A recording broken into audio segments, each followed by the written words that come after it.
from DHET and NSFAS. Good morning.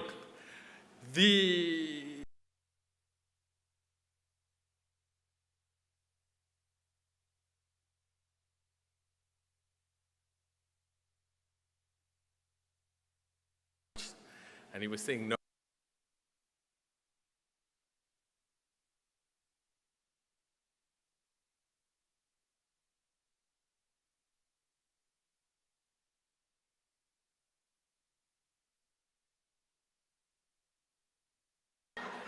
My phone started blowing up, you know? People like, there's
the South African Black driven by transformational initiatives such as expanding access to education, broad-based Black economic empowerment, and employment equity. We must reject the notion that seeks to take away these progressive policies that have driven the country forward.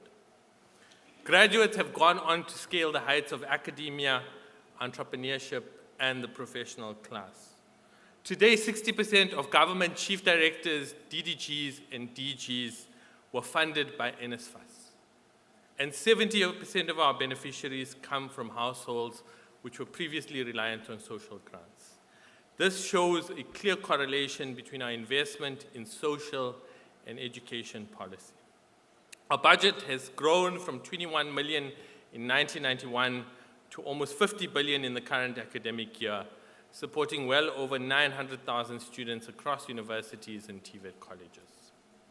Our current bursary scheme is comprehensive and globally unique, covering tuition, accommodation, registration, transport, living. We provide a true wraparound support structure designed not to just grant access, but to enable student success and throughput. Crucially, our research confirms the impact.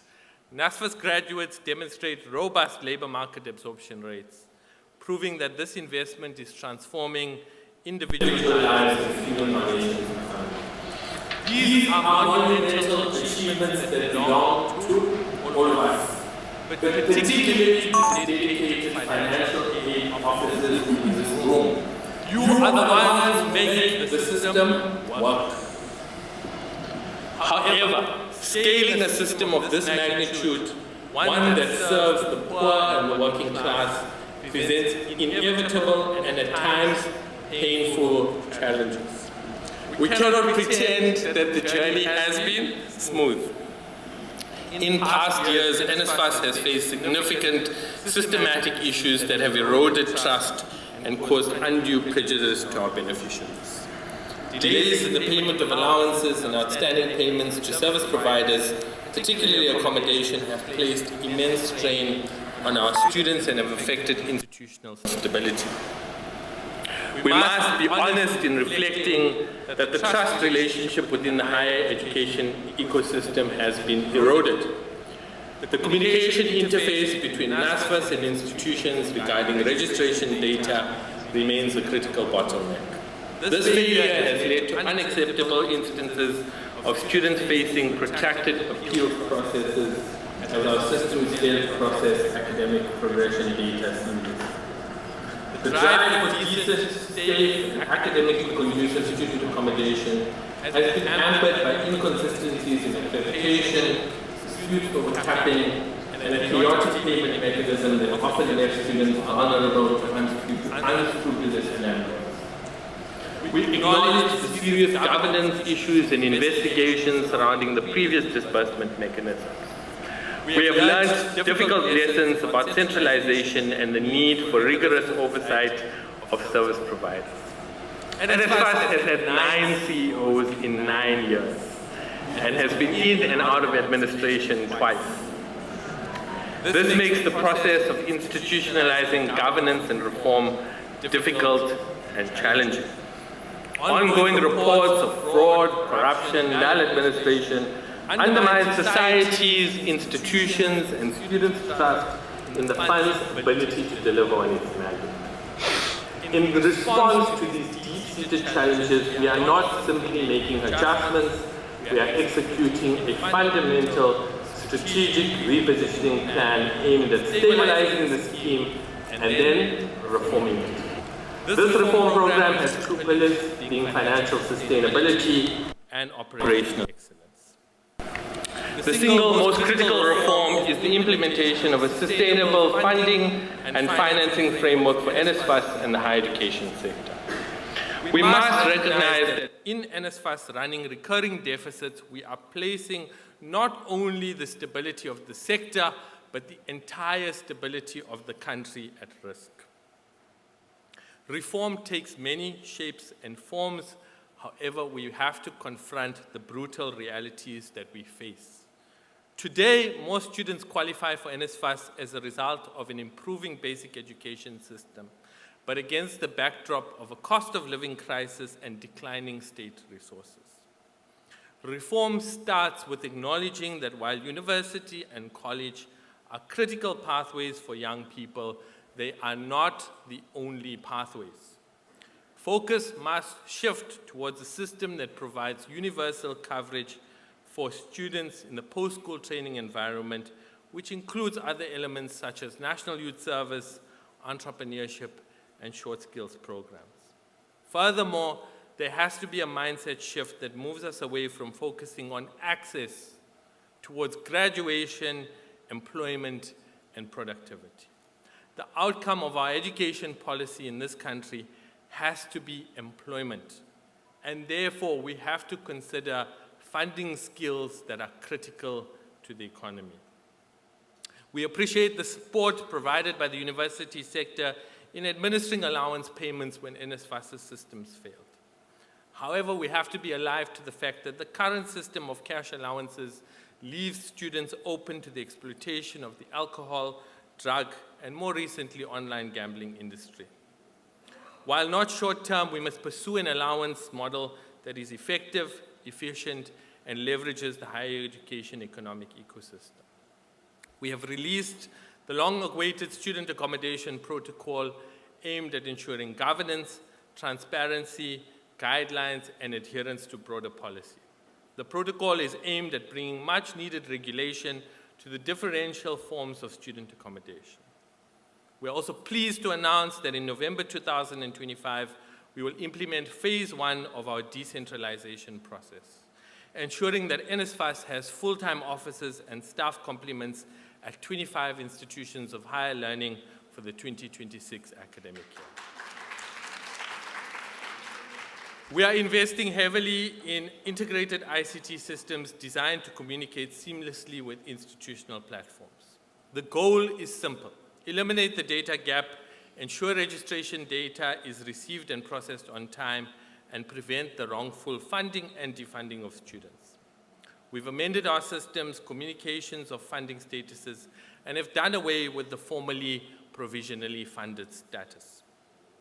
NSFAS is committed to good governance, and we are working with all Chapter 9 institutions, including the Auditor General, the Public Protector, the Human Rights Commission, and the Special Investigating Unit in rooting out fraud, corruption, and maladministration. We intend to hold those who have misappropriated state funds accountable for their actions. Most importantly, colleagues, we need to rebuild trust. Trust with our colleagues, our institutions, and our students. With this, we say trust is not spoken, but earned, and therefore NSFAS should be judged on its actions rather than its words. Colleagues, the road to reform is never easy, and we do anticipate hurdles. But our mandate remains clear: to ensure that no academically deserving student from a poor or working class background is denied the opportunity to pursue higher education. For this reform to succeed, we need your active participation and critical feedback. We need the data that comes from your offices, the early warning signals from your campuses, and the commitment of your teams. We are committed to building an NSFAS that is transparent, accountable, and focused relentlessly on the student. The future of post-school education and training in South Africa is heavily reliant on our ability to work in lockstep together with one another. Let us leave this conference unified in our purpose, dedicated to the success of every student under our care. Program Director, I thank you.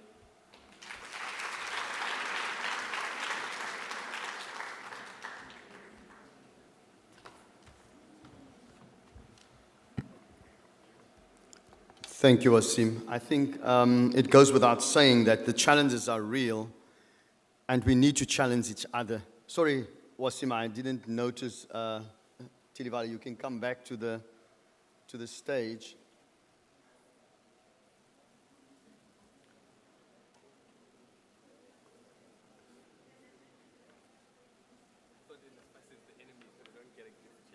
Don't you start. You know.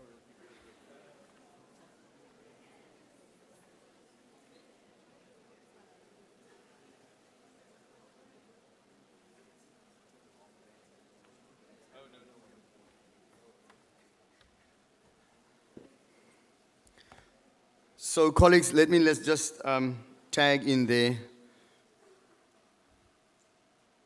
I think it goes without saying that when we face challenges, we have a tendency of first trying to establish what is the core of it, but it's always referred to what has gone wrong.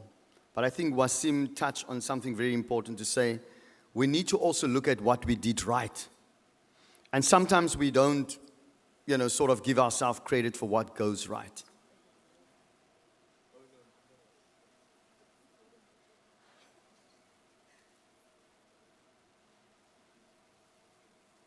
Thank you. So I think there's a lot of things that we do right. And if we can just look at it as a success and mark it down as a beacon of achievement, because otherwise we're going to keep on focusing on what goes wrong and what went wrong and trying to seek for things that can go wrong. So I think as a lesson from this conference, every year, I think last year we focused on trying to see the things that we sometimes consider to be obvious. And I left a slogan with the delegates by saying, can you still remember what it was? You see. Can you remember? Ish, our memories are losing ourselves instead of us it.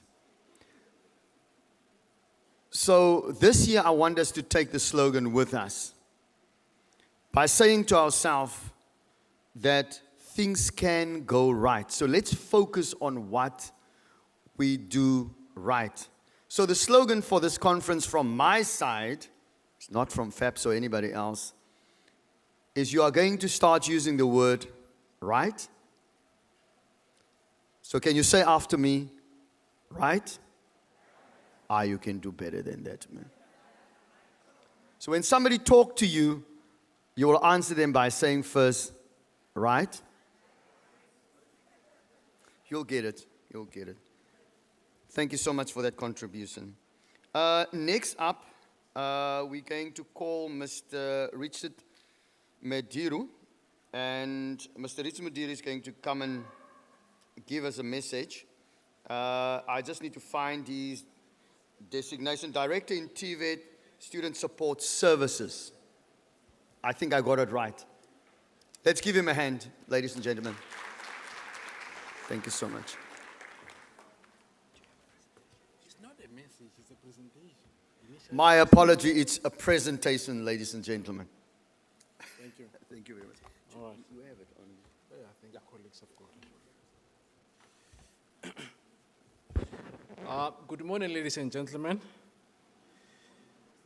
Good morning. Thank you so much. Thank you so much. Indeed, initially I was requested to present. All right. Initially, I was requested to deliver a message of support. And whilst I was still checking the supportive nature of my message, I was then requested to present on occupational programs. I'm not too sure whether colleagues were not too sure about the supportive nature of my message. And one was quite excited given one's involvement with, with FAPSA over time. But colleagues, one is quite excited, having been in a position to engage with the colleagues at this level for quite some time. And one is quite pleased to see a number of familiar faces here this morning. Now, I was requested, as I said, to present on occupational programs. As you are all well aware, the TVET college sector is currently undergoing a transition from offering the NATED programs to offering the occupational programs. And so one's presentation would focus exactly on that. Now, this is the outline of my presentation. I would look at the strategic transition, look at the value proposition, the funding framework. There are a number of issues that need to be clearly clarified in respect of the offering of occupational programs. Speaking brief about the conditions for NEFSA's funding, the implementation of the N+ rule in respect of the occupational programs, and lastly, speak a bit about articulation. Now, in respect of the strategic transition, I think all of us, there is acknowledgement in the sector that this transition is really is necessary, is really long overdue. I think all of us accept that where we are coming from, we are offering really outdated, theory-based, NATED programs, and that there is a need for us to transition into really modern, industry-aligned occupational programs. And so this particular transition for us from offering NATED programs to occupational programs is really anchored by three issues. The first one is really the robust policy alignment.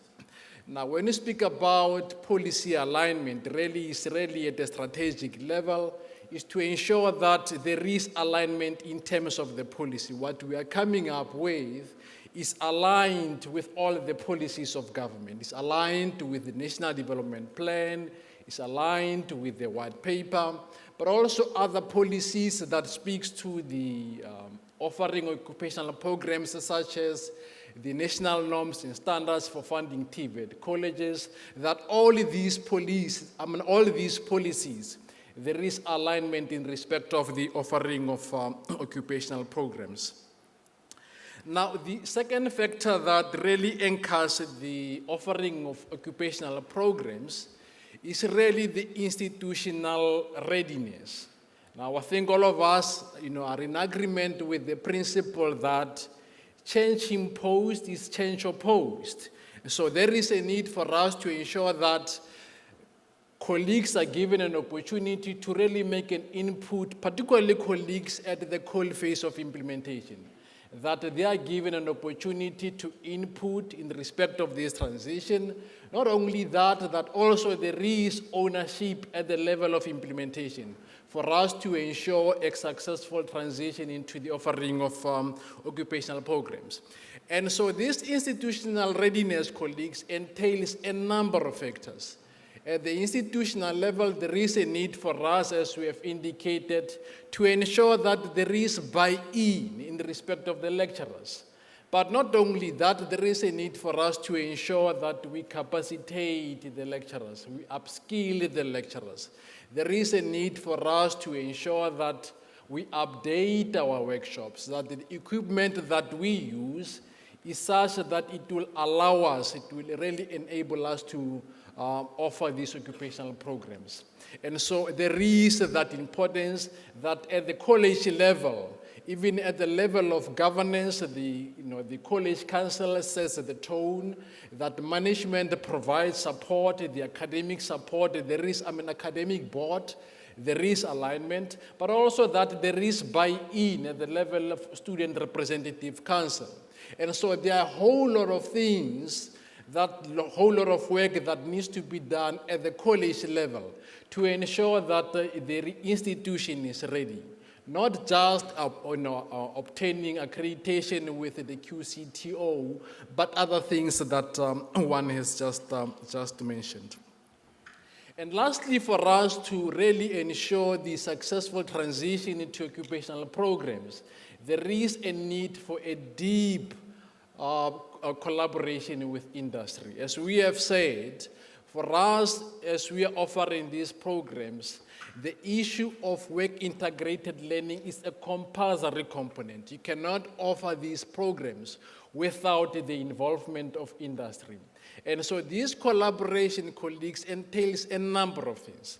It also entails, as we develop, as we design a curriculum, the industry is involved at that level. As we review the curriculum, industry is involved at that level. But also the issues of workplace-based learning. It's important that the employers open their workspaces for students to be placed for work-integrated learning. Not only that, it's important that industry shares their resources. They share the latest technology to enable us to really offer these occupational programs. And so the deep collaboration, colleagues, entails a number of things. Now, what is really the value proposition? Why are we making a case for the offering occupational programs? Well, the first issue is that these programs are practical. The practical nature of these programs, that their focus is really more on the real work environments. Colleagues would know that some of our programs are really theory-based. And so with occupational programs, they afford us an opportunity to focus on real work environments, but also the relevance of these programs, because they are designed with industry, for industry. They meet the demands of industry. And lastly, the value proposition of these programs is really that their orientation really leans more on employment. And so there is no question about the work readiness of the graduates that we produce, that they are ready for the world of work. And so this transition that we are busy with, colleagues, is not just really, it's more than just a curriculum change. It's really an opportunity for us to improve the employability of our students. It's an opportunity for us to ensure that the programs that we are offering are relevant and they do address the high rates of unemployment. Now let's speak a bit about funding. I think funding is a big issue. Speak a bit about the funding framework for occupational programs. Now the programs that we offer in colleges, as you would know, there is a subsidy that we provide. And so for every learner that is enrolled in a ministerially approved program, the department provides 80% subsidy of the program cost. And so these ministerially approved programs, currently we've got PLP, we've got NCV, we've got NATED that we are currently phasing out. Now occupational programs are also following the same design, that for every student that we are enrolling in occupational programs, we are subsidizing them at 80% of the program cost. Now,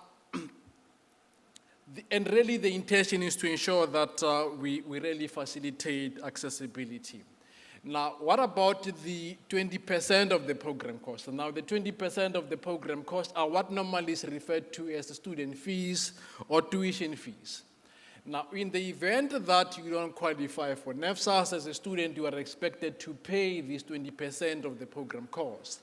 But if you do qualify for NEFSAS, NEFSAS does cover 20% of the program cost. Now, this support is not just in the form of tuition, but also in the form of allowances. Now, I'll speak later on, I'll look at the issue of the allowances. And so there is NEFSAS there to ensure that we try to promote inclusion. Now, the third source of funding is the SETA funding. Now, we are offering these program colleagues in collaboration with CETAs as well. CETAs are very instrumental in facilitating partnerships with the industry, in facilitating work placement. And so the CETAs are very key in terms of making funding available to ensure that the practical component of these programs is taken care of.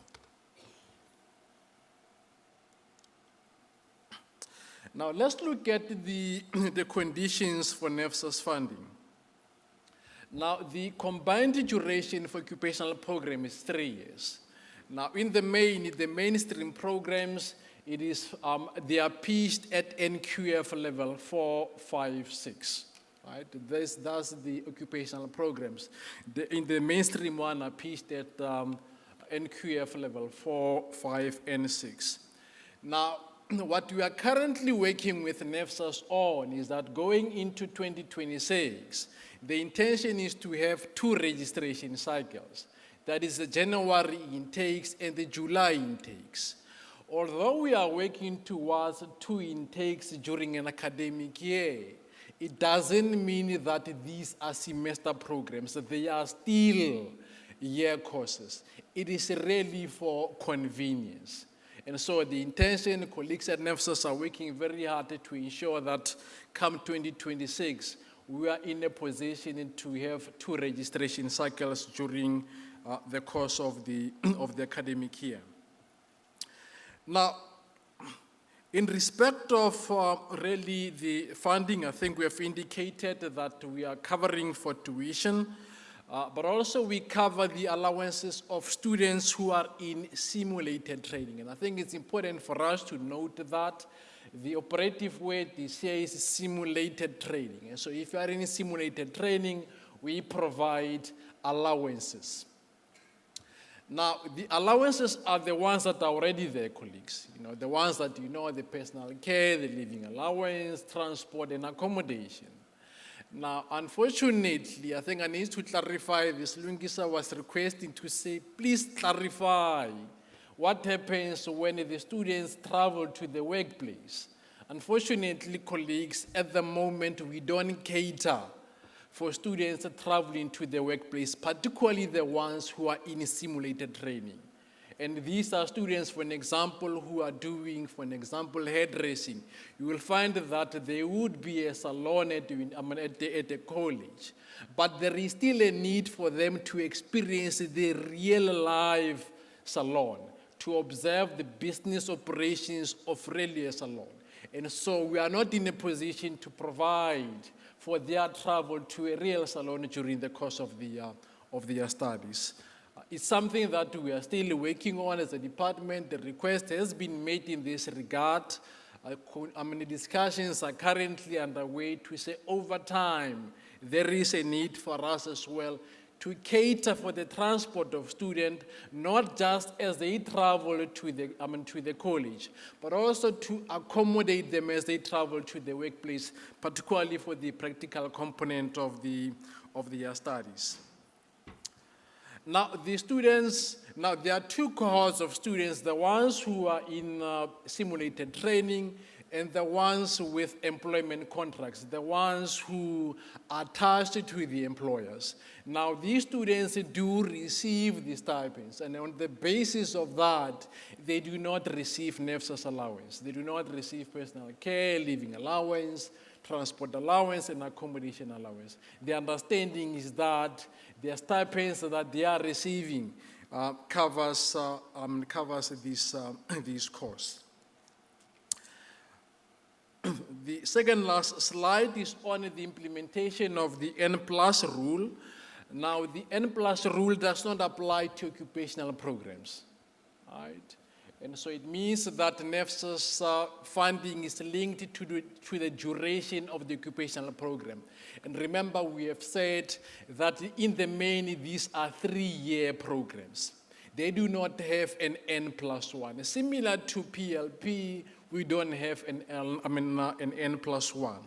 Now, the understanding, as we have said, that these employment contracts do not accommodate an additional registration cycle. The understanding is that a student is provided support up until they are at the required level in terms of their academic performance. Now, in respect of NCV, the N plus 1 rule and the NATED programs, the N plus rule does apply. Now, there's going to be changes in respect of how, and then really it's in respect of implementation, policy implementation. This change does not involve a policy change. It's really intended to implement the policy that has been there. Now, from 2026, NEFSAS will ensure that the N plus rule is implemented as outlined in the NEFSAS policy, and particularly in respect of the TVET college sector. That is, the additional NEFSAS funded academic term may be for repeating at any level for the entry academic term to the exit academic term. Now, what this means is that students at the entry level who are funded by NEFSAS come 2026, in the event that they didn't progress to the next level, NEFSAS is going to cover their tuition fees as well as allowances. Can we give them a round of applause, please? I think colleagues, previously, colleagues have been saying, no, it's a policy, but we are not able to really implement it to the letter. Now colleagues have addressed all the challenges that are there. Come 2026, there's going to be seamless implementation of this particular provision. And so the expectation is that the students who are funded at the entry level, if they don't progress to the next level, we immediately fund them, we apply the N plus 1 rule. And really the intention, colleagues, to ensure that the students who are entering our colleges, who are ill-equipped, who are not better prepared for the demands of our college program offerings, that we provide them support, we ensure that we retain them in the system. As colleagues are aware, currently, this N plus rule is implemented at the exit level. And the reality is that at times, due to budgetary constraints, these students at times do drop out. And so with us ensuring that we provide them with support at the entry level, there is, we improve the chances of retaining them in the system up until they qualify, they obtain their qualifications. Now, lastly, the articulation. Now, colleagues would remember that the NCV program is pitched at NQF level 4, right? The NCV is pitched at NQF level 4, same as the National Senior Certificate. Now, in respect of NCV, if you have obtained an NCV qualification, you are eligible to receive funding for an occupational program from NQF level 5 and 6. Right? If you've got NCV, you are eligible still to receive NEFSAS funding for an occupational program for level 5 and 6. Now, in respect of the trade occupations, now we've got trade occupational programs. Now, these are special occupational programs. You are eligible for NEFSAS funding even at NQF level 4. Now, the department does provide a list of occupational programs. It will indicate which ones are the mainstream occupational programs and which ones are the trades occupational programs. Now, lastly, in respect of the national NA diploma, these students are not eligible. The ones who have received an FAPSA funding are not eligible to receive funding for occupational programs up to NQF level 6. And so if you've got a national N diploma, right, you are not eligible for funding at a TVET college. You may be considered if you enroll for occupational program at NQF level 7, or if you further your studies at the university. Right? That is only in the event that you pursue your studies at the university where you may be recognized. Now, there are plans in place for TVET colleges to offer occupational programs pitched at NQF level 7. Currently, we don't have any colleges offering occupational programs at these levels, but there are plans in place to ensure that our colleges also accredit for occupational programs at NQF level 7. And that's our story. Thank you very much, Program Director.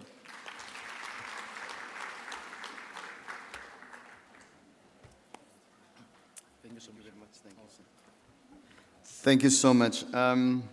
When we talk occupational programs, I'm almost very aware of the challenges in terms of linking what we teach people and how it aligned with what industry needs, sort of indicates. So from this, I think it's a great initiative, and I think it's something that can go a long way, provided that the support that was referred to, which is financial support and other mentoring, of those individuals that will be subjected to that is so key. And I think you mentioned about that in your presentation, and I'm happy to say that that is the kind of progress that we would like to see, that things are moving, but they are moving at the speed similar to that as it changes at the same time. Can I ask you a favor? I think I mentioned that we are recording the session, colleagues. And when there are recordings done, it obviously means that there is a view of the entire room. And as a disclaimer, I don't want any of us to be caught off guard. So can we have just a body stretch? Because, I've got view of the room from where I'm sitting. That's my secret. So I do roam from time to time on my screen. I can mention that I do see some of us need a body break just to stretch. So can I ask that we just raise ourselves and just stretch a bit, and just, even if you have to just stand in the aisle and just move it a bit, shake it, don't hurt anything. I won't embarrass anyone, don't worry. Yeah. So thank you so much for that. Are we together? Yeah. We're almost there. I don't want to make it sound that this is the heavy part of the conference kind of memo, but it's an important part where we have to, sort of observe and engage. So I don't want to lose you at this point. I'm going to feel very, very sad if I lose you. Thank you so much. I think we will move on and we'll ask now our Yusuf representative to come and address us at this point. So I'm going to call on the stage Mr. Chief Mabuzela. He's the Director of Operations and Sector Support for Yusuf. Give him a hand, ladies and gentlemen. Thank you so much. Thank you very much. I don't think you need a presentation. You're fine.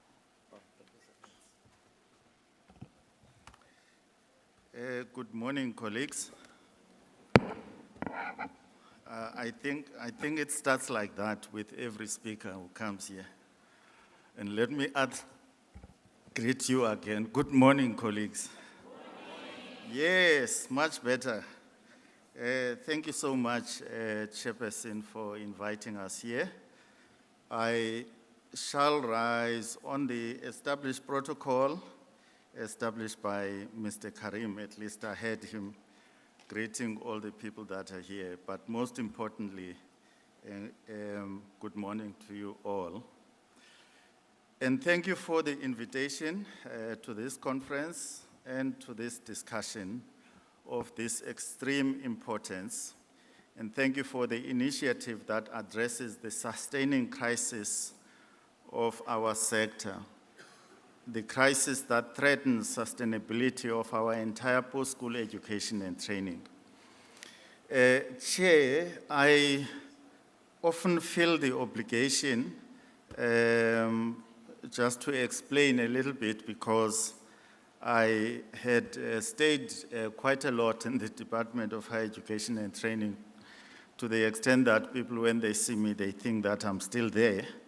I am certainly coming from Universities South Africa, the association of all the 26 universities in the country, and the board of that association is all the vice chancellors. And so to label the challenge of student funding in our system as a crisis is no exaggeration.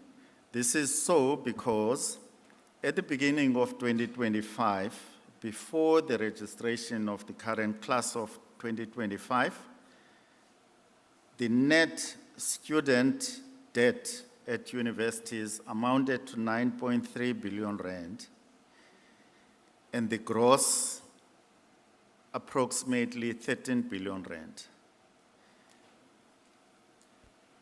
And that is uncontainable. It's difficult to bring it down. Possibly after the registration of this year's cohort, that number is certainly going to rise and is estimated to be around 20 billion rand by the end of the year. That is definitely not to sustain our system. And to put that into perspective, that is almost 12% of the state higher education budget for 2024-25 financial year, and it is escalating, as I have said, from year to year.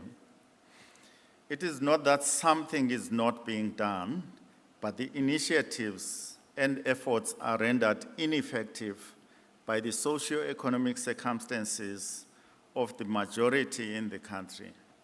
That explains the fundamental importance of efforts and initiatives such as this one for the survival and sustainability of our system. Several independent studies, and I've heard them being cited earlier, have shown and continue to show that financially supported students in higher education have better progression rate than students that are not financially supported. In fact, studies show that the success rate of financially supported students is 20% higher than the non-funded students. We had established this several years ago when we analyzed the NSFAS data, and which showed even before the NSFAS provided full bursary to students, but it showed that the students who are supported financially are achieving better than the students who are not supported. Then it becomes, as they would say, a no-brainer that we should therefore continue to work harder to secure financial support for all our needy students in the system. And I will put Mr. Karim on the spot here, if he is still around, and say that we are still waiting for the missing middle, the funding of the missing middle. And that component of our student body is desperate. The corollary to the analysis of the same studies and the impact that needs to be repeated all over again is that financial support to needy students is a transformative equalizer to higher education access and success. For they cannot access higher education, nor can they succeed without financial support. Then the question arises, if we know about this, who should act?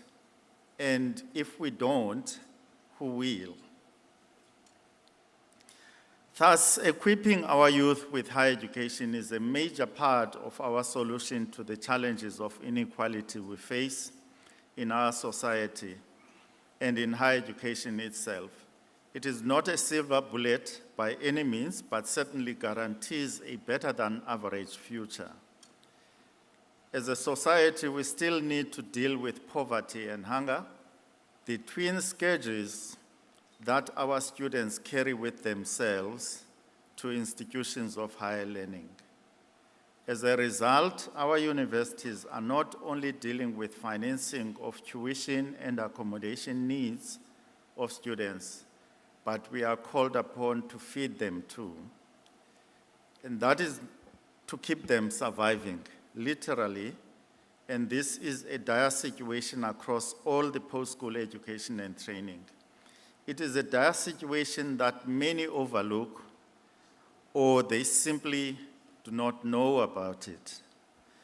USAF is embarking on a study to understand the phenomenon better and to search for solutions. We know that if not all our universities, the majority of them basically feed the students because they are hungry.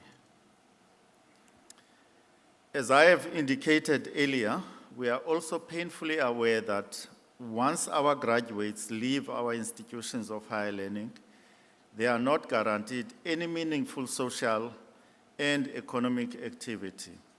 Of the estimated 10 million youth that is not in education, employment, nor training, or NEET for short, only 2.4% are graduates. This is cold comfort and just an indicator of the positive impact that higher education can have. Otherwise, no one with a higher education qualification should be allowed to be part of that negative statistics. It is partly for this reason that USAF, in a joint effort with the Department of Higher Education and Training, my former colleagues, are having the massive rollout of the Entrepreneurship Development in Higher Education program, which all our universities are enthusiastically participating in. The ultimate idea of that program, colleagues, is that every graduate must leave higher education institutions with basic skills in entrepreneurship. That is still not enough, but it is a contribution towards the right direction. So for all the students at the universities, entrepreneurship is not about humanities or social sciences. It is about all the programs that the university offers, whether they are in the sciences or in the humanities or social sciences. But otherwise, entrepreneurship is a skill that we intend to have all our graduates leaving the universities with, at least at a minimum. You should therefore agree with me that the theme of this conference hits the nub of this recurring challenge in our higher education system. It is said that there are more than 25 providers of financial support services to students in higher education, and that is still not enough. You will have picked up that I'm keeping on repeating that phrase. Whatever effort we are doing, colleagues, even your presence here, is still not enough. We just need to keep on doing more. A collective effort such as provided by this conference initiative is indeed the way to go. However, these efforts require massive investment by donor community. It is a living proof that government and the individual institutions of higher learning alone cannot provide for all the financial needs of students who want access to higher education or generally to post-school education and training. Included in the donor community, though as partners in this case, are the sector education and training authorities, or SETAs. As part of the services, we should ensure that the individual student debts are cleared so that the graduates can become socially and economically active. Thank you again to the organizers for identifying such a relevant theme and for inviting us to deliberate on such a fundamental topic. The collaborative effort is commendable, and it is the way to go. USAF supports these initiatives and the efforts, and all the best with your deliberations. Thank you very much.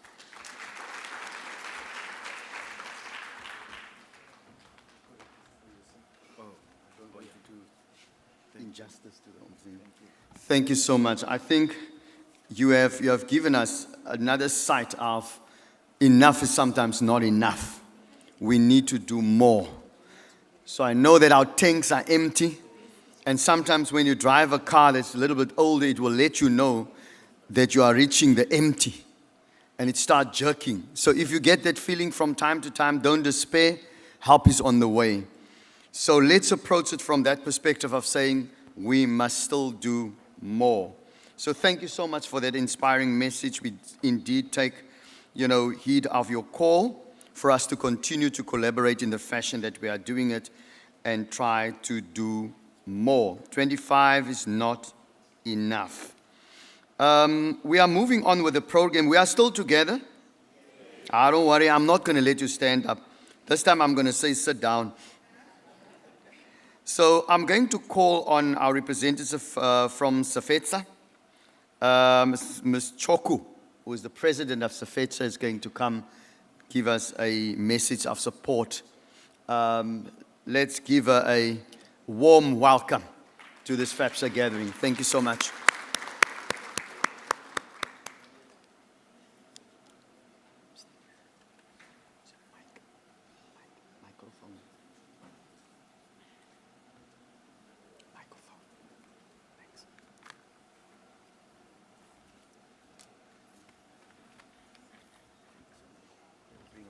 For you now.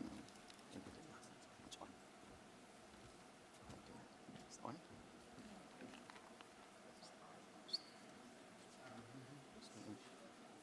It's on. You can start talking again. Thank you, Program Director. Allow me to greet you the TVET sector way. When I say Amanda yo, you say awake yo. You're going to be awake. Amanda yo. I'm sensing that the only response I'm getting is from this side. Can we please be awake that side? Amanda yo. Awake yo. Amanda yo. Awake yo. Thank you. As introduced by the program director, my name is Choke Haugeno, the national president of FAPSA. Allow me to pass my humble greetings to FAPSA President Mr. Maharaj, NSFA's acting CEO, and officials, DHEAD officials, SACRO President, USAF officials, COSASCA President, all financial aid practitioners, all stakeholders and organizers of this conference. Allow me to say that all protocol observed. Ladies and gentlemen, good afternoon. It is both an honor and a privilege to be part of this conference on behalf of FAPSA, as guided by the theme that is both timely and crucial, bridging the divide, financial aid as a catalyst for equitable student success. This resonates deeply with the core mandate of our organization and the lived experiences of every TVET student in South Africa. This theme encapsulates the essential role that financial aid plays in transforming the lives of students, and as student leaders, we have seen firsthand how financial constraints can hinder student potential. Program Director, it is therefore essential for me to remind our financial aid officers of the profound impact that empathy, compassion, and kindness can have on our student experience. As FAPSA, we have noted with great concern that most of the time, student protests and frustrations often emanate from their interactions with financial aid officers, particularly when they feel that they have not received their answers or have been spoken to insensitively. Today, I want to plead with you all here to approach each and every student with patience and understanding ensuring that they feel valued, supported during what can be a stressful time. You can imagine that a student approaches a financial aid office on an empty stomach, they have not received their allowance, and the financial aid officer is not compassionate towards that student. That is going to cause even more frustrations and cause our students not to perform rightly academically. The promise of equal opportunity in education rings hollow for students from disadvantaged backgrounds if it is not supported by meaningful financial aid. For TVET students, this financial support, it is essential for bridging multiple divide, the divide between aspiration and access. For many of our students, the TVET sector it is the most viable pathway to gaining skills and entering the world of work. Without reliable financial assistance, this path is blocked by an immediate reality of poverty, and the aspirations of our youth are extinguished. While progress has been made, we would be dishonest to ignore the persistent and painful challenges for the TVET sector. Those are particularly acute. Inconsistent allowance payments create immense stress and instability, directly impacting students' ability to learn and progress. As students, we often face unique administrative discrepancies that delays or complicate appeal processes. The system that should serve students sometimes becomes the barriers, and the issues of NSFAS accredited private accommodation, of landlords not being paid on time or not being paid at all, are threatening, and landlords threatening to evict our students remains a pressing issue. We urge policymakers and stakeholders to prioritize funding for TVET students, especially funding the occupational programs that are going to contribute immensely in our country's economy and producing entrepreneurship and artisans. In closing, I would like to extend our unwavering support to you, the financial aid practitioners who are on the front lines. Your work is not merely administrative. It is the engine of social mobility and a direct investment in the future of our nation. As SAFETA, we commit to continue working alongside FAPSA, NSFAS, and the Department of Higher Education to find lasting solutions. Our partnership is not a luxury, it is a necessity. If we build a truly inclusive, equitable, and successful educational system for all. President and your collective, may your conference be a resounding success. I thank you.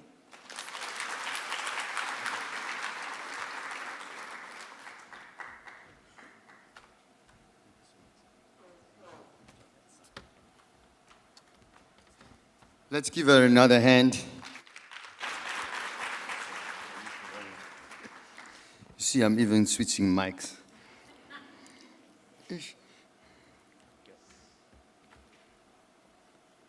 Thank you so much. Colleagues, we are indeed together with that. Thank you so much for that message of support. I think we will never forget that the student is the most important core pillar in this whole ecosystem. I've always reminded myself that the students are not a disturbance in our day, but they are the very reason why we are doing what we are doing. I'm going to call now on the president of COSAXA, Mr. Aubrey Apusula. Are you here, Ramsner? Thank you so much. Let's give him a hand while he's coming to the podium. He's going to give us a message of support for this conference.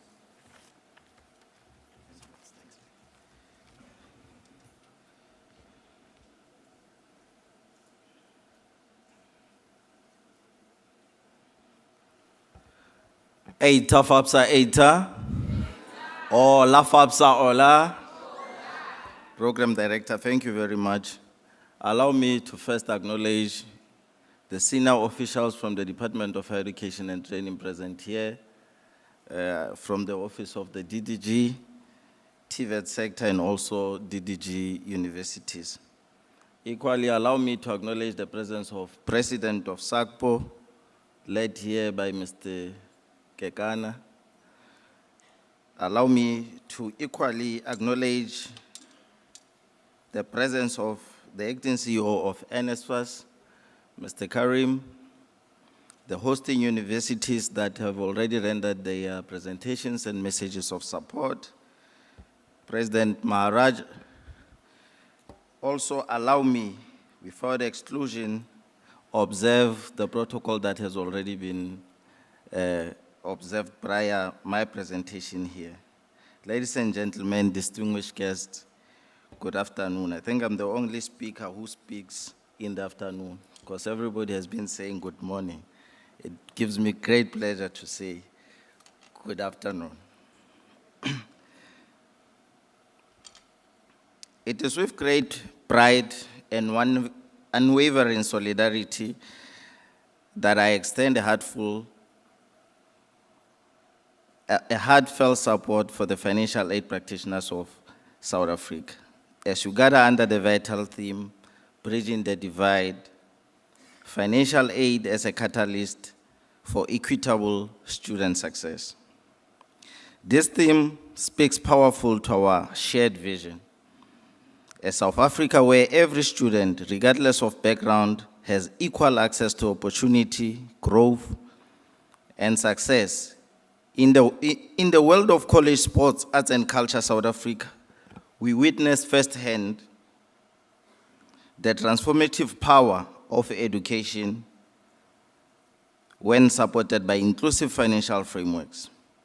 Colleagues, we must agree that talent is universal, but opportunity is not. Your work is vital in bringing, or rather striking this balance, to ensuring that when students are well funded or properly supported, they can flourish in achieving their goals in life. At COSAXA, we recognize that financial aid is more than a transactional process. It is a bridge to dignity, to dreams fulfilled, and to the unleashing of the full human potential that resides in our students.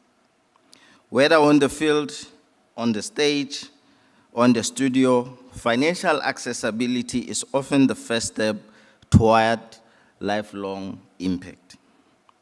Let us continue to collaborate across sectors, to innovate boldly, and to advocate tirelessly, because equitable student success is not a goal, it is a responsibility. On behalf of COSAXA, I commend FAPSA for its commitment and leadership in the critical space, and we stand with you as partners in building a future that is just, creative, and full of promise. President Maharaj and your collective, COSAXA is here to engage, contribute, and also we want to stand and say we wish you a successful conference. I thank you.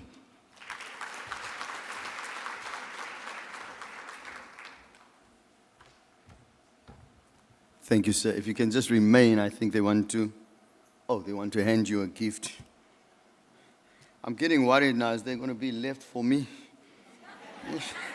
So I've been giving gifts all the time. I'm getting worried. Thank you for that, a message of support. That's indeed heartening to hear, the support that we are receiving for this good cause. If I can then call on our next presenter, I think from DHTVET branch, Mr. Selubalo. Mr. Selubano, if you can come to the fore. Let's give him a hand. Maybe he needs just to know that it's coming.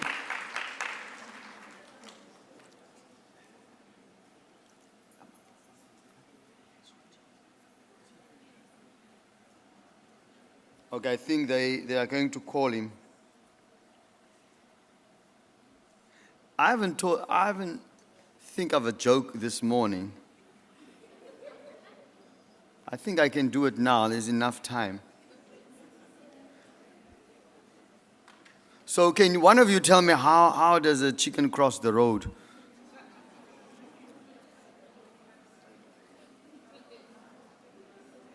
Or let me rephrase it. How does the chicken get to the other side of the road? Yeah? It runs. Ish, I'm scared for Kentucky. Listen, I also don't know. Maybe it walks.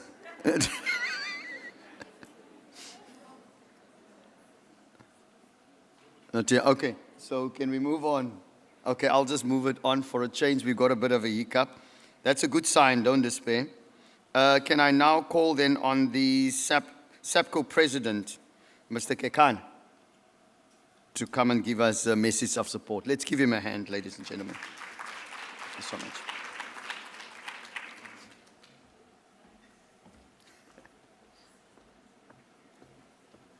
Apology, it looks like the guy. Thank you very much. Mr. Program Director, you looked worried about the presence. I'm here to inform you. If you looked at the sizes, they are becoming smaller and smaller. And I'm sure that yours will be the smallest of them all.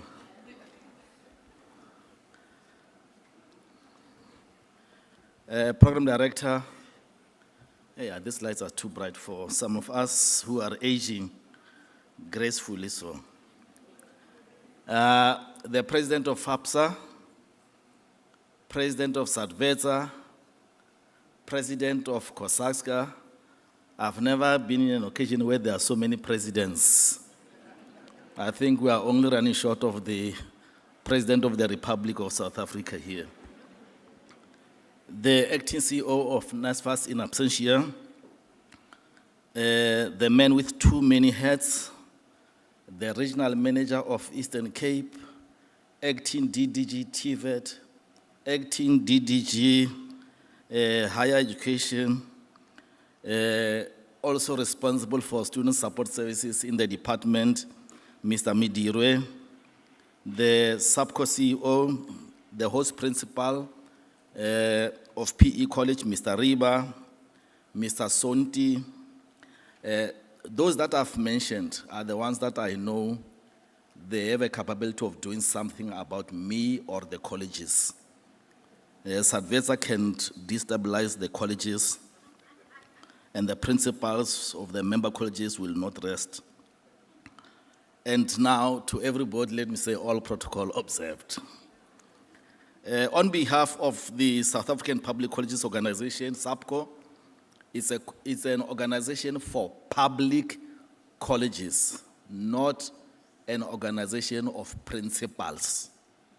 I think I must try to stress that time and again, because there are people who think that it's a union of principals.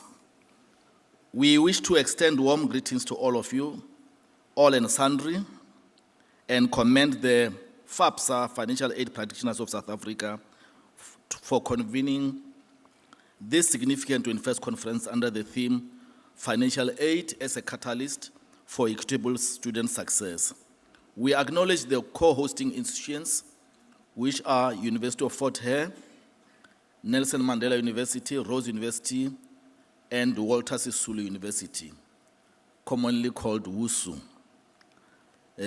I think when I watch rugby and New Zealand is threatening our team, I hear them say WUSU, WUSU. I'm not sure whether they say they are supported by WUSU or what. We want to thank you for your unwavering support and commitment to transforming student funding and access. We acknowledge the excellent work led by FAPSA President Mr. Maharaj and the Executive Committee in bringing together diverse voices from TVET colleges as well as universities from across higher education, also the Department of Higher Education and Training, CITAS, National Financial Aid Scheme, and private partners. This year's program reflects the collaborative spirit necessary to ensure that financial aid continues to serve as a cornerstone of equitable access and student success. We as SAPCO, we recognize and appreciate the messages of support and insightful contributions from the office of the DDG, which was led by Mr. Midirwe, and also on behalf of Mr. Zungu and Dr. Sotrigwa. We also noted the comments by Mr. Chief Mabizela and Mr. Sonti, who will be coming soon, I guess. He has to say something. He is the man that if you want to see him in your college, or I think in your college, just tell the students to close the gate and then he'll come running. He has been very, very much helpful to many organizations, and I know he's a familiar face to most of us. We also acknowledge presentations that was done by Mr. Mdirwe from Student Support Services. We will also now be looking at the presentations probably from Old Mutuals, National Research Foundations, and the contributions from exhibitors such as SMD and Fundi, who continue to play an instrumental role in supporting student development. SAPCO does value the important insights shared by private student housing and financial aid CEO, Mr. Kagiso Mamabolo. I hope he will be presenting during the conference on student accommodation. And also we thank the NSFAS CEO for his presentation.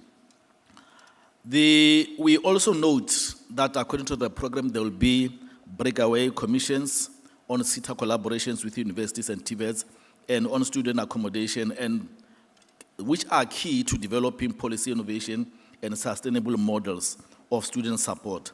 SAPCO stands ready to contribute toward implementing the resolutions and policy directives that shall emerge from this engagement. Financial aid, ladies and gentlemen, it remains a vital catalyst for equitable student success in South Africa's post-school education and training.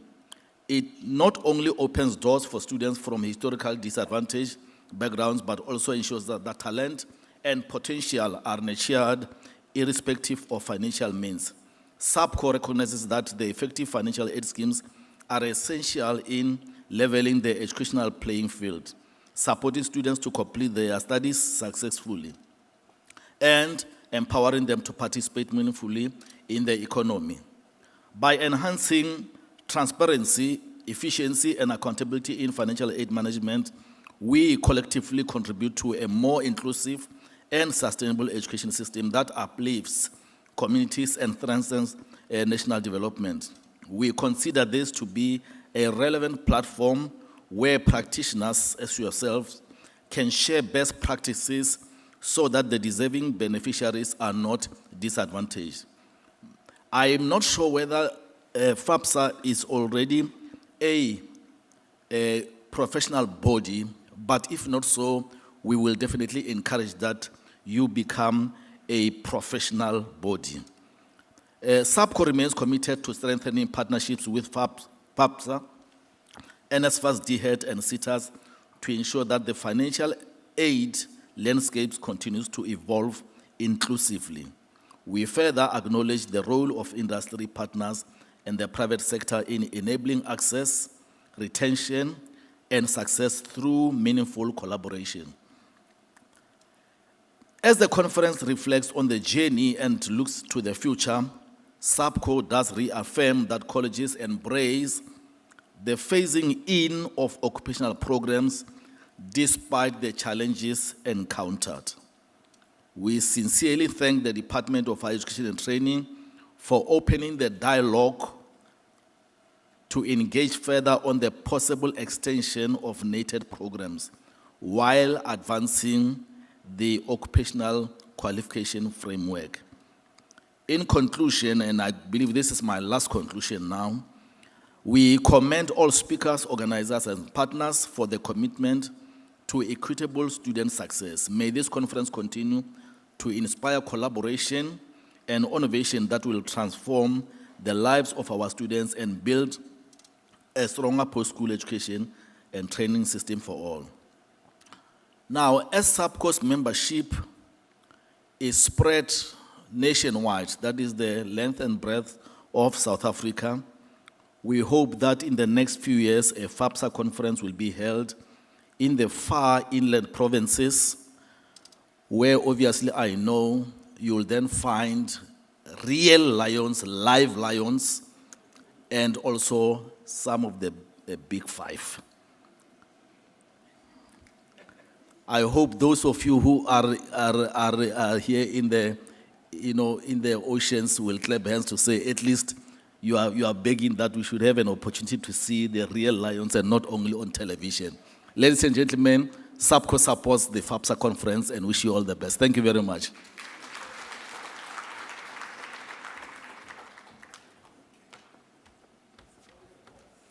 Thank you, sir. It's looking for the box.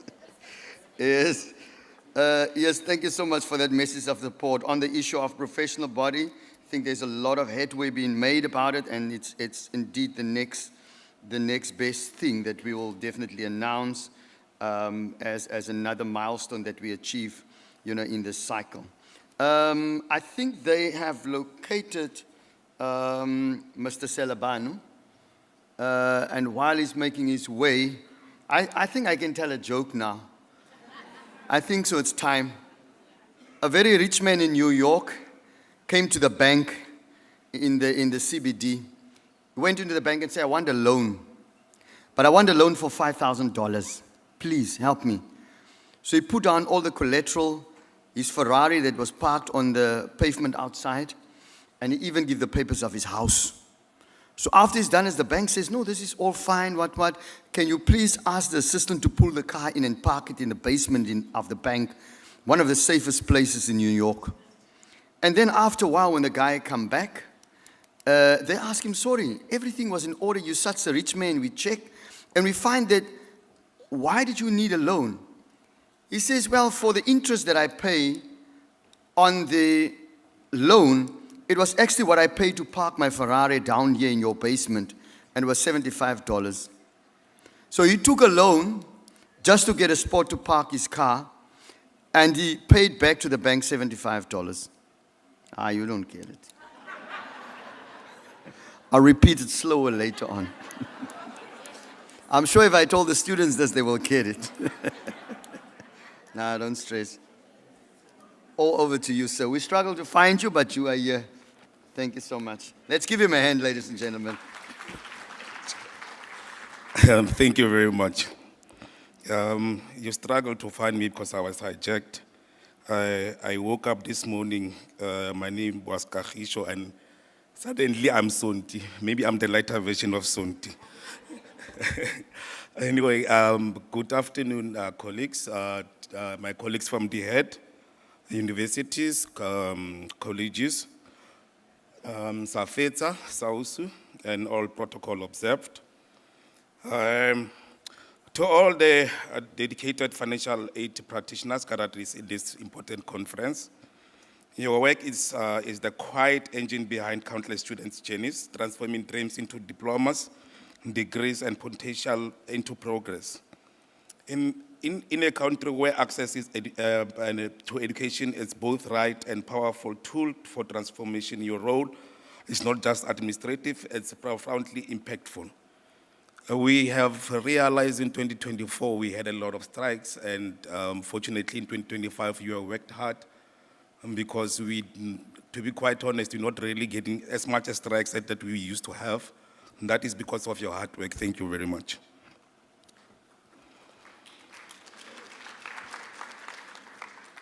Every bursary processed, every student guided, and every challenge overcome is a step towards more equitable and empowered South Africa. You are the bridge between aspiration, opportunity, and your commitment ensures that no deserving student is left behind due to financial barriers. As you come together to share insight, tackle challenges, and shape the future of the student funding, know that your efforts are deeply valued. May this conference inspire innovation, foster collaboration, and renew the passion for the vital work that you do. And I am very grateful and glad to see that more and more TVET colleges and universities are working together. At the beginning, FAPSA used to be an university thing, but recently now we have realized that it's both university and TVET colleges. With those few words, thank you very much and enjoy the conference.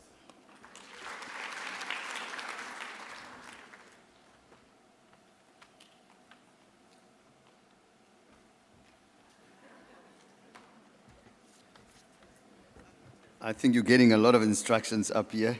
Sorry, Kenneth. So thank you so much for that message of support. It's much appreciated. Fellow director, program director. While they're busy, let me tell you a quick joke. I know this one you will understand. What did the battery terminals on the car, the positive battery terminal, tell the other terminal in the car?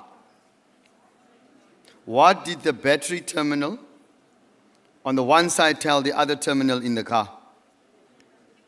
Don't be so negative, man. You are getting there.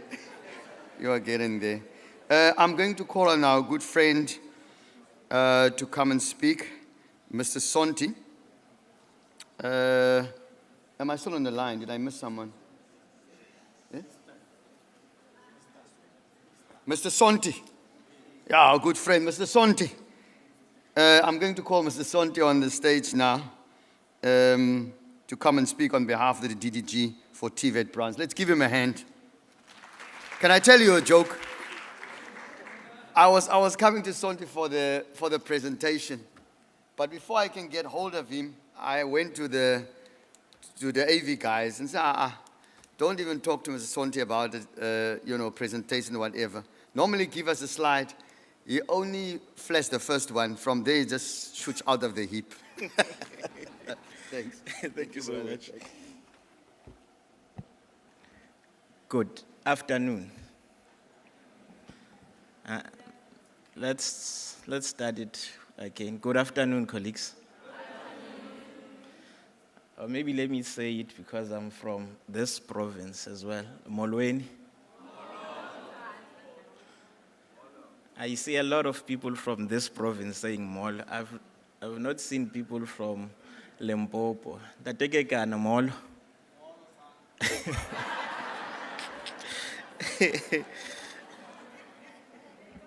Okay. Thank you so much, Program Director. And I know for a fact that by the time we are done here, Kalu would have told more than 10 jokes that most of us will not understand, but he'll make sure that we get. So, colleagues, I am asked to speak on behalf of both the DDG University and DDG TVET. Unfortunately, colleagues, as we know that there's been some few issues within the post-school, they were supposed to be here, but they were then asked to go to Cape Town because there's a portfolio committee issue that requires their attention. And I'm sure colleagues from the Eastern Cape will know what I'm talking about.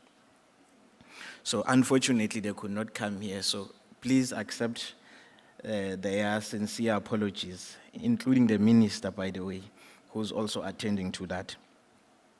Let me take the opportunity to greet, and it's also good to see my former colleague, who's now at USAF there. He would speak for universities back then. He was responsible for our policies as a chief director. Now he speaks from the other side. It's also good to see you, sir. Siyabulela, that you are still servicing the country as you dedicatedly done so when you're in the department. Let me greet the president of SABCO, an organization of public colleges, not a union of principals. I understand that you are accompanied by the CEO of SABCO as well, Mema Tsena. Let me greet you as well. Let me also take the opportunity to greet the whole delegation of USAF. Also greet the president of COSASCA. COSASCA colleagues, from those who are in universities, it's the sister organization similar to university sports, né? But it's for TVET colleges. Let me also take the opportunity to greet the president of the most mispronounced organization, SADVETSA. Everyone calls it SAFETSA, but in actual fact, it's SADVETSA, Ms. Chokwe.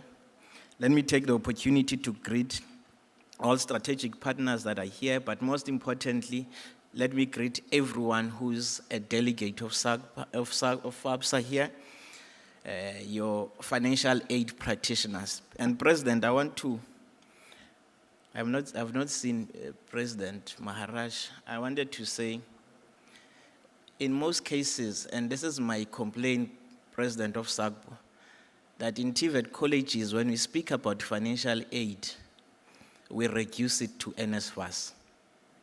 We think that financial aid is NSFAS. While in reality, and I'm glad that there's been a broad definition of that, financial aid and bursary. In reality, financial aid is far more important and greater than NSFAS in its own. These colleagues will still be employed and they will still survive even if NSFAS were to not exist the following day, because their role is it's far more important just to administer NSFAS-related projects. Let's give yourself a good round of applause. Now, let me do what I'm asked to do before I offer President. This is what the DDGs are saying. It is both an honor and a privilege to convey this message of support on behalf of the Department of Higher Education and Training through both the University Education and TVET branches. To this important gathering convened under the banner of the Financial Aid Practitioners of South Africa. The chosen theme, President, that says financial aid as a catalyst for equitable student success could not be more timely. It resonates deeply with our national mission to ensure that no capable and deserving student is denied access to post-school education and training because of financial constraints. The work that FAPSA does, often behind scenes, represents the very heart of social justice in our education system. The department recognizes that financial aid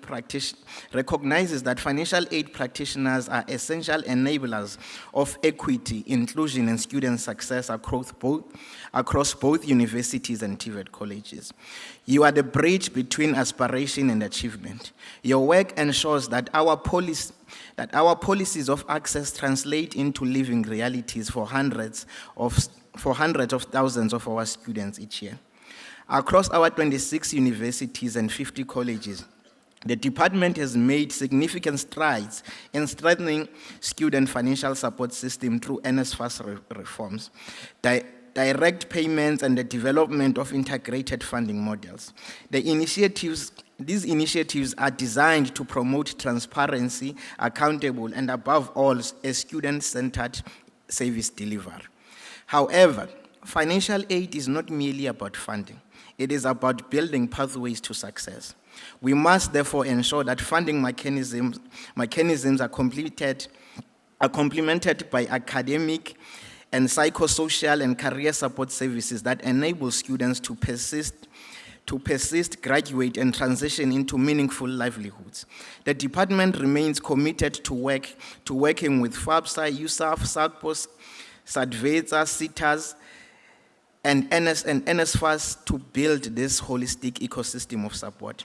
In the spirit of the National Development Plan 2030, our collective task is to build a post-school education and training system that is integrated, coordinated, and responsive, a system that ensures equitable access, quality outcomes, and sustainable development.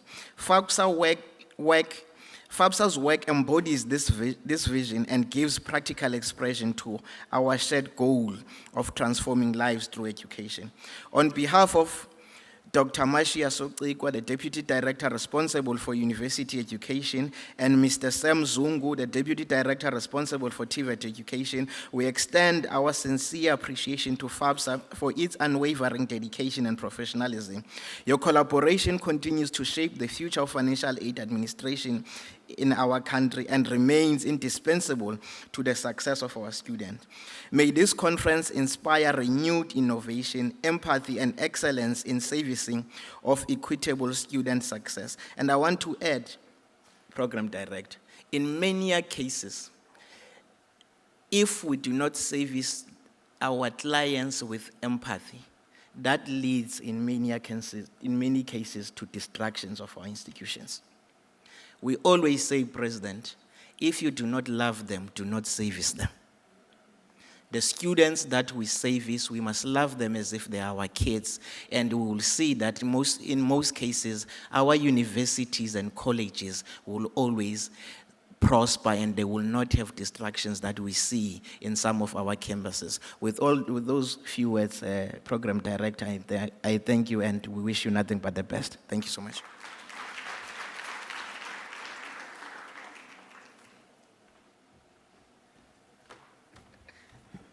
Thank you for that word of support on behalf of the department, DDGs, both TVET College and universities.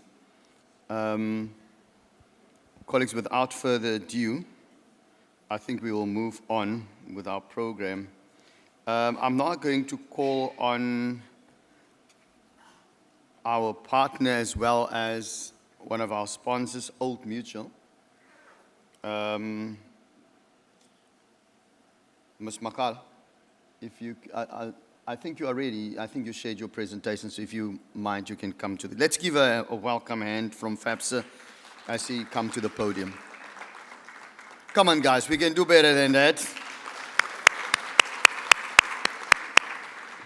Thank you so much.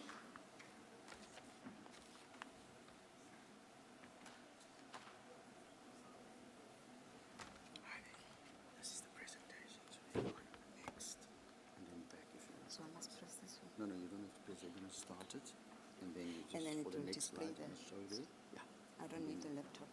No, so you can press. Okay.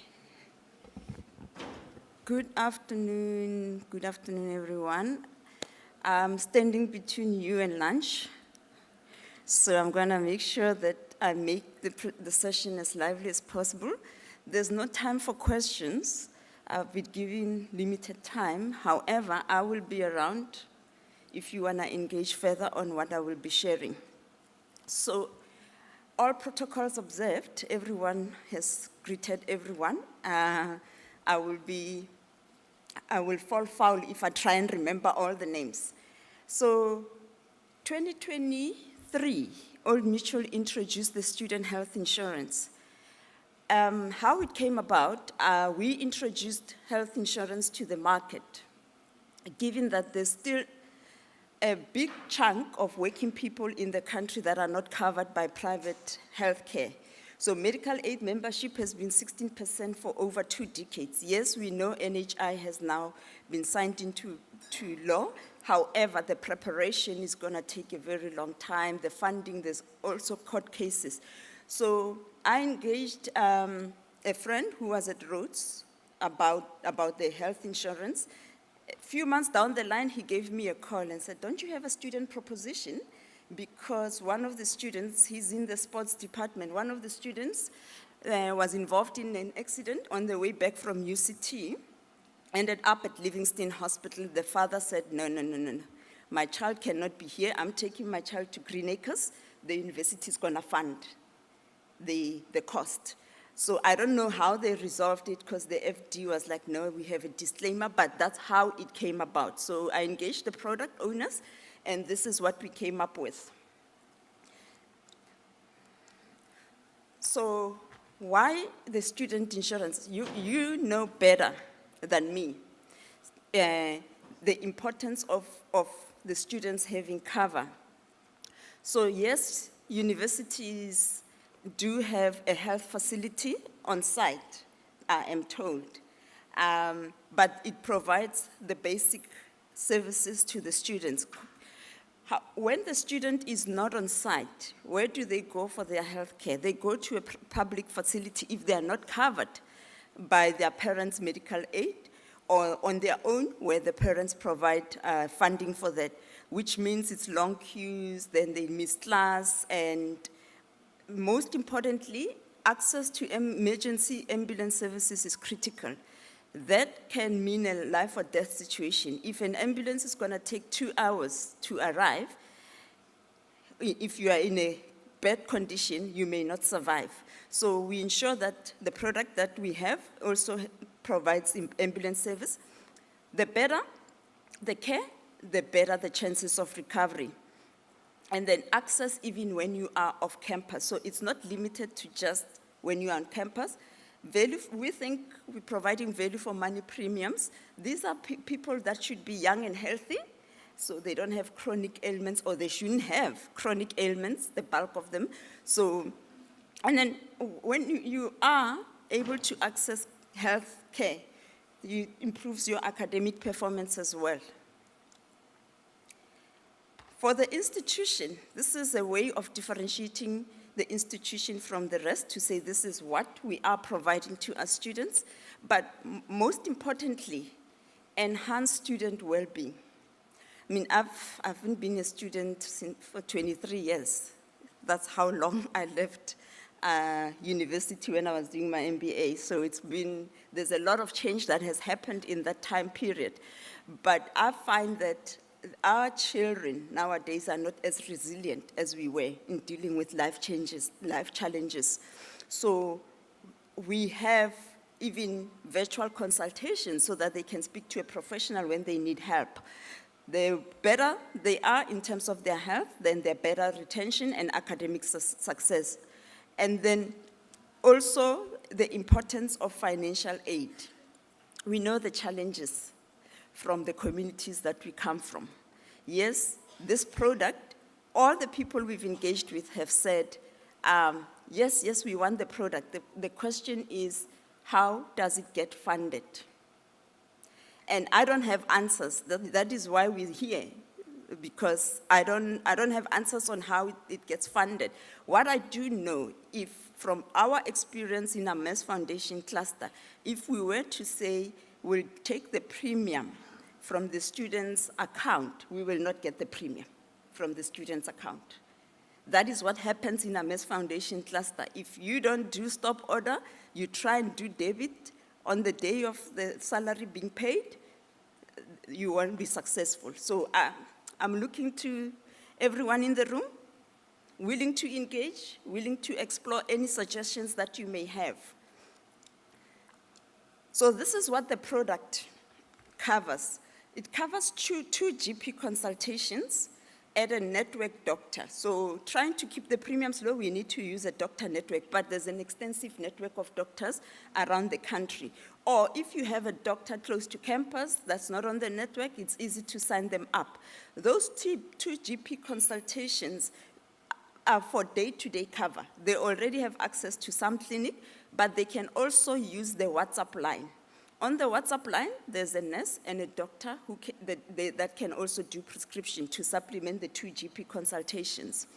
Then post-accident rehabilitation, 10,000 per annum, casualties 30 for accidents, and 15,000 for illness. And then you can also use a pharmacy clinic nurse. Let's say there's a clinic that has a nurse, you can also go to the clinics for minor ailments like flu and those type of things. There's no cover for dentistry, optometry, or X-ray pathology out of hospital. The hospital cover is 400,000 per event, maximum of 1.5 million per policy per annum. But as you know, even with the medical aid, you need to do authorization. So if you are in hospital, you need scans, you need blood drawn, all those will be covered in that hospital limit. The premium is $190 per member per month. So, as I said, trying to get the premium from student bank accounts, we're not gonna win. However, everyone is saying there's a big need for this type of thing. Terms and conditions, we do not cover part-time students. Students need to provide proof of registration. They need to be full-time students at the registered institution. This is not an individual policy. So that is why I'm saying, the university needs to guide us, or you need to guide us on what's the best way we can collect the premium. Because there will be some students in the university that have cover by virtue of being on a parent's medical aid. So how do you differentiate from those students? So far, we've been struggling with some of the contacts in the university space to come up with answers. It's an annual policy reviewed every year. Premiums are payable in advance, a month before, or we can do quarterly or once a year if it means lesser admin. The support, I mentioned the WhatsApp line. There's also the MediClub app. The students are very familiar with technology, so they are more comfortable to engage virtually with someone. That WhatsApp line can supplement those two GP consults. There's an electronic onboarding pack as well as an electronic membership card. Again, this is so that we manage the cost and we keep the cost down to keep the premium low. So how? How can you assist? By partnering with us. As I said, walking the journey with us, we would like to provide the solution to those needy students. How do we integrate it with financial aid and not having to rely on debit orders? Awareness campaigns are very important. Because the premiums are low, we don't want abuse, so we need to do a lot of education. People think health insurance and medical aid are the same, but when they look at the premiums, they don't think, I'm paying much less, right, for the health insurance. It's generally less than 1,000 rands if you are in a group, whereas the medical aid, there is no option that is less than 1,500. So, as well as enrollment support, digital enrollment for the students will be key. This product is underwritten by Generic Insurance, which is a wholly owned subsidiary of Old Mutual. It is one of the 9 companies that are exempted by the Council for Medical Schemes. Council for Medical Schemes exempt these companies because you're doing technically the business of a medical aid, even though it's not a medical aid, it's a short-term insurance product. Very important, it's underwritten by Generic, but Old Mutual now owns 100% of Generic, so I'm able to pull some levers.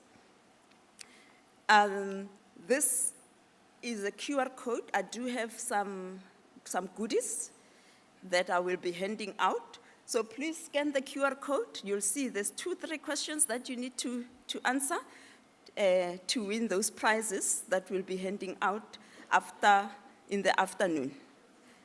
As I said, I am here. I have a few more slides. I will share the slides with Ntabiseng to circulate. I have a few more slides, but my colleague will be covering some of the financial education. Oh, sorry.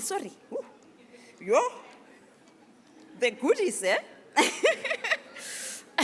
I will leave it here. So there's 2 slides on financial education and why we invest so much in financial education. We were asked to do sessions 2 years ago at VETS for first-year students. Those sessions ended up covering even staff because it's not product push, it's basic financial education. But I'm not going to cover that. Tembela will give you more information on that after lunch. Thank you very much.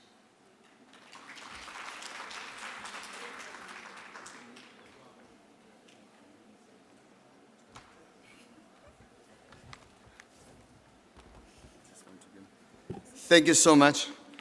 Let's give her another hand. She's giving goodies, guys. I love goodies. Ish.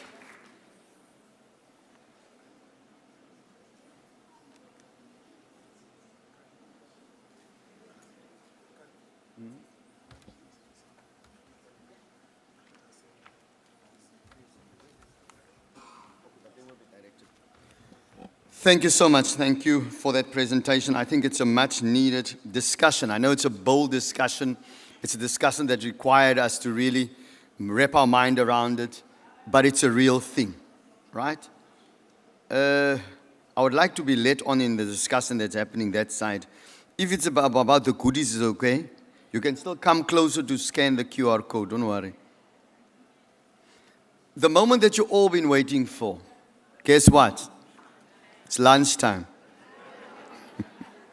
I know you can't hide it. You can't hide it. So, lunch is through that door. There will be somebody there that will direct you. President. Yes.